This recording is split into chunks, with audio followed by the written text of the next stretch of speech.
Masih di Kalam Hati? Insya Allah sampai di hati. Ini teman-teman hati yang di studio ini semangat-semangat banget nih, Luar biasa, mudah-mudahan. Pagi-pagi mereka bersemangat nih. Semoga tadi menyimak apa yang disampaikan oleh Ustadz Tio. Amin. Nah, kita cek nih, ada yang mau bertanya nggak?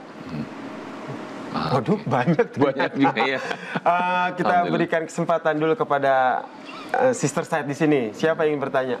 Ya, yang baju hitam. Corak-corak, silakan.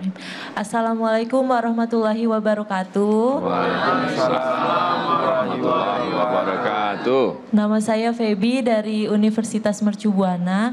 Sebelumnya Pak Ustadz Tio, saya ingin bertanya. Saya punya tetangga, kalau malam itu suka berisik dan saya sudah mencoba untuk menegurnya, tetapi tetap diulangi. Kira-kira bagaimana ya Pak solusinya? Terima kasih. Assalamualaikum warahmatullahi wabarakatuh. Waalaikumsalam warahmatullahi wabarakatuh. Ini senada nih, Ustaz. Ya. Seperti yang tadi saya sampaikan, kita sudah berbuat baik dengan tetangga, tapi respon dari tetangga tuh kurang baik ini. Bagaimana nih kita menyikapinya, Ustaz? Ya, salah satunya adalah dengan bersabar. Ya, karena mungkin orang itu belum mendapatkan hidayah dari Allah. Ista'inu bisobri wasolah. Jadi kita jadikan sabar itu sebagai langkah untuk mendekati atau memberikan hal-hal yang baik buat tetangga kita. Cara yang kedua mungkin kita juga dalam forum masyarakat. Biasanya kan kalau di kampung-kampung itu, di desa atau di tempat-tempat kita ada rapat RT gitu ya, ada pertemuan warga gitu ya. Bisa kita sampaikan bahwa ada jam tertentu, misalnya ada batasan jam 9 itu sudah harus volume seperti apa begitu. Nah, intinya adalah dalam masyarakat kita itu kita musyawarahkan gitu ya. Nggak perlu marah-marah. Karena makin kita marah semakin adrenalin kita naik, hati kita terganggu ya. Nah, kalau yang itu, kalau kita bicara hati, yang harus kita jaga adalah hati kita. Kenapa? Karena manusia itu hanya bisa mengontrol dirinya. The other side itu kontrol orang lain. Nah, kita hanya mengontrol diri kita, alhamdulillah. Dihibur saja hati kita. Subhanallah, nih kita dapat suara yang indah dari tetangga kita, gitu loh ya. Jadi dibalik hidup ini. Kalau itu dibalik dengan itu, kita akan terbiasa dengan situasi seperti itu. Lama-lama kita ajaki pelan-pelan ya. Dengan cara apa? Jadi gini, kalau kata orang itu kan, kalau kita mau nangkap ayam, jangan kita kejar ayamnya. Kita kasih jagung. Kita kasih makan dia. Kan ayamnya nanti dekat tuh. Ya kan? Nah, udah ayamnya dekat baru kita tangkap gitu. Nah, tetangga juga gitu. Kita baik-baikan ya. Enggak ya? Kita jangan jagung. Jagung rebus ya. Atau jagung bakar gitu. Tetangga kita datangi, kita dekati, kemudian kita ajak ngobrol, mungkin kita ajak main. Apa dia punya hobi gitu ya. Kita cari cara yang lain. Ya, banyak cara untuk mendekati tetangga kita. Saya yakin bahwa orang seperti itu mungkin ada hal-hal tertentu yang dia belum mengerti. Ya, mungkin dia juga dalam etika tertentu dia punya kebiasaan yang berbeda dengan kita. Nah, bagaimana mengelola suatu konflik itu menjadi bagus? Nah, itu dibutuhkan seni kita untuk hidup bermasyarakat. Nah, Rasulullah itu selalu mengajarkan kepada kita untuk berbuat baik. Baru cuma suara ya. Rasulullah itu diludahi, itu orang didatangin kok. Diludahi, didatangi, didoakan. Bayangkan coba. Kalau Anda diludahi gimana? Langsung dikeplak gitu ya. Kira-kira gitu. Emosi, nah, emosi pasti. Betul, Mas Yasir ya. Kalau Mas Yasir ada cewek gitu ngeludahin gimana? Jangan gitu ya. Pasti nggak berani kan? Nah, disinilah hidup bertetangga dengan baik. Nah, satu-satunya salah satunya adalah sabar. Ya, mending gunakan cara lain nih. Oh, cara ini nggak bisa nih, skenario A nggak bisa, skenario B deh. Kalau yang B nggak bisa, kita ajakin main-main lah dia. Mungkin dengan main-main apa gitu ya, olahraga bersama-sama sambil kita ajak ngomong dia gitu. Kadang-kadang yang efektif itu apa sih? Ajak traktir makan bakso gitu loh. Wah, ya. Kita ajak makan dia, kita makan. Mas, Bo, kalau ini malam-malam volumenya dikecilin dong gitu loh ya. Jadi tanpa kita menyakiti dia, tapi kita ajak dia berbicara gitu. Kira gitu ya Mbak ya. Mudah-mudahan mengena di hati Anda. Amin gitu ya. Berarti setelah akrab baru kita sampaikan. Nah, gitu.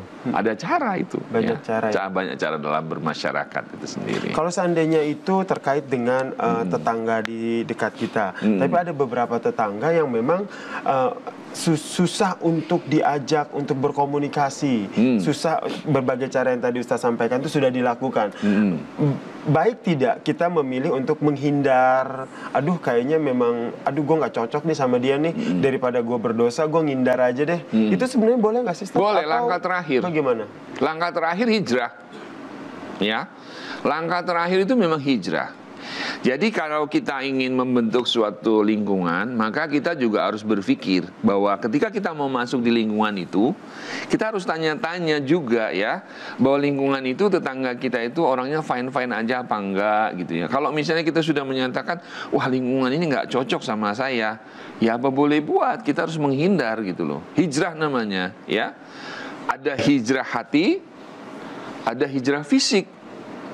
Kalau sudah hijrah fisik, kemudian apa-apain juga kan nggak bisa, nggak mungkin gitu. Mohon maaf, misalnya kita tinggal di satu lingkungan, yang lingkungan itu banyak hal-hal yang negatif lah gitu loh. Ya kita harus pindah. Kalau nggak kita akan kena imbasnya, ya. Karena milieu itu sangat mempengaruhi kehidupan.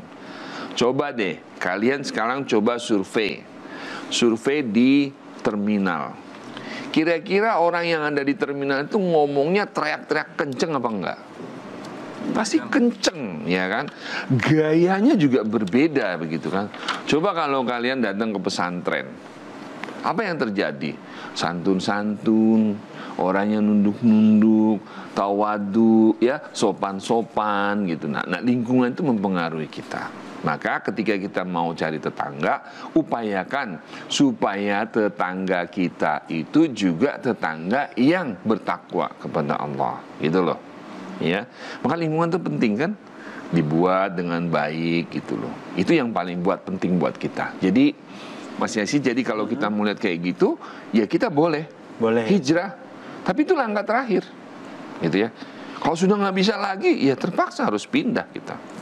Demikian. Masya Allah, luar biasa sekali ya atas pemaparan episode kali ini terkait dengan tetanggaku, saudaraku. Ternyata memang Islam sendiri mengajarkan bagaimana kita berbuat baik dengan tetangga, tidak hanya dengan tetangga yang seiman, namun juga tetangga yang di luar iman kita. Dan ada beberapa cara yang tadi disampaikan oleh Ustadz Tio, bahwa ketika ada tetangga yang tidak baik dengan kita, kita punya beberapa tahapan yang bisa diterapkan untuk kita bisa bertetangga dengan baik bersama dengan orang-orang di sekitar kita. Terima kasih Ustadz Tio Iskandar atas tausiahnya pada pagi hari ini. Semoga apa yang disampaikan oleh Ustadz Tio dengan tema tetanggaku, saudaraku ini bisa bermanfaat untuk teman hati yang ada di studio maupun yang ada di rumah. Nah, bagi teman hati yang tidak sempat menyaksikan utuh episode kali ini, tenang saja karena episode kali ini juga diunggah di kanal YouTube Beranda Islami. Jadi jangan lupa untuk like, komen, dan tentu saja subscribe. Kalau gitu saya Yasir Nenek Ama bersama dengan Ustadz Tio Iskandar pamit dulu di episode kali ini. Tetap jumpa lagi di episode selanjutnya di program Religi Kompas TV. Kalam hati, insya Allah sampaikan hati. Wassalamualaikum warahmatullahi wabarakatuh. Waalaikumsalam warahmatullahi wabarakatuh.